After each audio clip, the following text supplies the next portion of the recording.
On the night of November 7th, 1959, people lined up on the sidewalks outside Boston's North Station, a dingy yellow brick building, and crowded along the bar at the Iron Horse, the old drinking parlor inside. They stood in clusters on Causeway Street and Haverhill Street and Canal Street, their voices almost drowned out by the thundering traffic on the elevated highways and subway tracks that crossed above them on iron girders, and by the hiss and clang of the trains in the rail yards.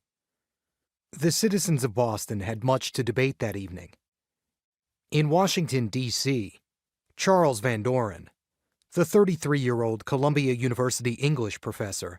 had just admitted to a congressional committee that the producers of 21, the television quiz show that had turned him into a national icon, had been secretly prepping him with the answers to questions. Senator John Kennedy, who had all but announced his intention to run for president the following year, had been touring California and Oregon the previous week, greeted by ecstatic crowds carrying signs saying, "Viva Kennedy." In Boston itself, a newspaper strike was underway, and just 4 days earlier, John Collins,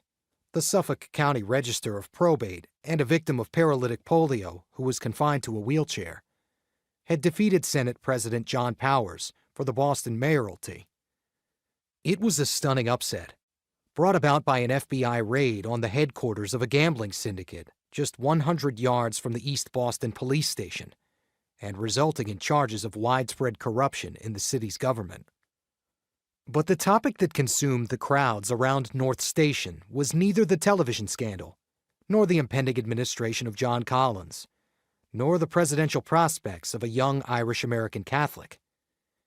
It was instead basketball,